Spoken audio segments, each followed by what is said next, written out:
Angka kematian ibu masih tinggi, terutama bila pasien datang dalam kondisi gawat darurat dan 70% penanganan plasenta akreta membutuhkan transfusi darah. Plasenta akreta adalah kondisi yang mengancam jiwa dan penanganan khusus dilakukan secara multidisipliner.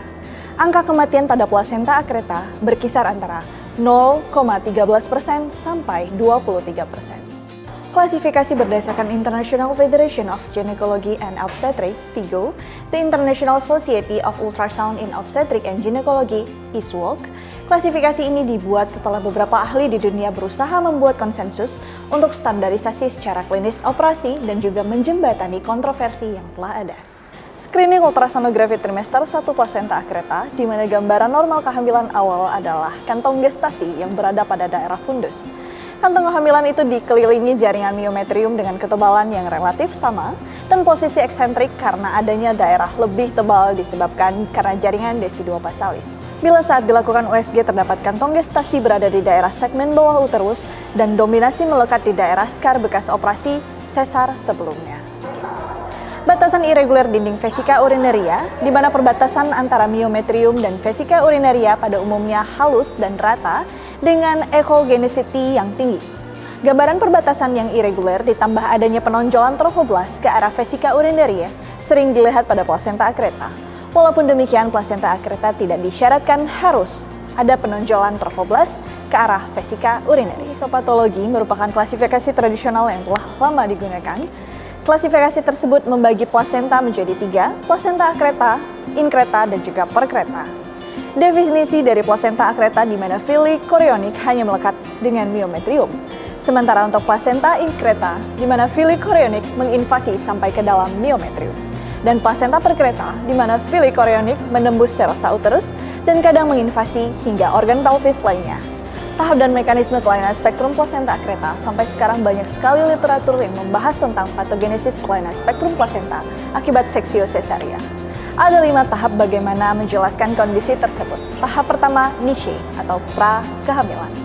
Faktor terkait pembedahan di mana lokasi sayatan uterus yang rendah atau di dekat serviks selama seksio cesaria memiliki peranan penting, di mana penutupan dinding rahim yang tidak lengkap karena teknik penutupan dan pengamanan endometrium dengan lapisan tunggal atau penggunaan jahitan pengunci. Kegiatan bedah yang dapat menyebabkan pembentukan adhesi, misal peritoneum yang tidak tertutup, hemostasis yang kurang memadai, dan juga penggunaan barier adhesi, di mana terdapat faktor fascien, faktor yang memungkinkan menghambat penyembuhan luka normal dan terkait dengan angiogenesis. Antara lain adalah riwayat diabetes gestasional, indeks massa tubuh ibu yang tinggi, durasi lebih lama dari persalinan aktif, nutrisi, dan juga hipotesis dari niche. Ada 2 hipotesis yang menyertai, di mana adalah lokasi insisi uterus pada serviks menginduksi gangguan penyembuhan luka dan juga penutupan dinding rahim yang tidak adekuat. Disusul dengan hipotesis ketiga di mana adanya aktivitas pembedahan yang menginduksi pembentukan adhesi dan akibatnya sehingga terjadi gangguan penyembuhan luka karena kekuatan berlawanan pada bekas luka seksio cesaria. Dan hipotesis keempat adalah faktor terkait pasien atau penyakit yang mengganggu penyembuhan luka seperti malnutrisi, infeksi, dan juga kondisi kelainan medis lainnya. Di mana tahap 2, konsepsi dan juga implantasi. Seperti pada luka bekas operasi, kuretase, infeksi, dan multiparitas akan membuat lapisan Nita Butch menjadi tipis dan juga menghilang. Pada pemeriksaan histopatologi, plasenta akreta tampak miometrium berkontak langsung dengan fili chorionik, disertai dengan tidak adanya atau sedikitnya lapisan desi2 basalis dan lapisan fibrinoid atau lapisan Nita Butch. Komplikasi pada kehamilan pada skara SC atau sexual cesarean scar pregnancy merupakan suatu bentuk kehamilan yang sangat langka dan situasi yang mengancam jiwa, di mana keadaan tersebut ditandai dengan kantong kehamilan yang terletak pada skara SC sebelumnya.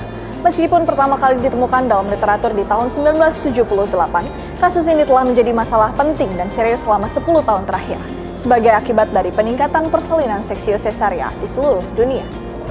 Melaporkan bahwa bekas operasi seksio cesaria dapat meningkatkan resiko terjadinya plasenta akreta, sedang plasenta previa menyebabkan resiko akreta 20 kali lipat lebih besar dibandingkan dengan plasenta previa.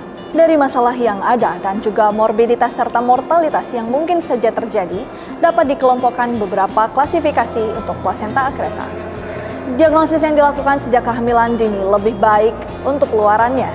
dan diberikan saran bahwa screening dilakukan pada setiap ibu hamil, terutama pada pasien dengan bekas operasi seksio sesaria, sejak trimester pertama dan atau bila datang setelahnya dilakukan sesegera mungkin. Dan bila screening dinyatakan mempunyai resiko adanya invasi plasenta, maka dapat dilakukan rujukan ke fasilitas yang lebih baik. Dilakukan USG ulangan dengan hasil yang lebih detail. Bila positif plasenta akreta, dapat dilakukan persiapan operasi dengan pendekatan multidisipliner, di mana tindakan pembedahan dilakukan di fasilitas kesehatan tersier. Pilihan manajemen plasenta akreta diantara lain adalah cesarean hysterectomy dan juga konservatif, di mana konservatif dapat dilakukan left placental in situ dan juga uterine conservative surgery. Dalam manajemen penata laksanaan plasenta akreta dibutuhkan tindakan multidisipliner, di antara lain adalah gabungan ahli dari onkologi, urologi, kardiovaskular, dan juga anestesiologi. Sangat direkomendasikan untuk melakukan tindakan pembedahan plasenta akreta di fasilitas kesehatan tersier, di mana left placental in situ bukanlah terapi utama dan tidak menyelesaikan masalah, membutuhkan monitor yang sangat ketat dan juga prosedur tambahan lainnya.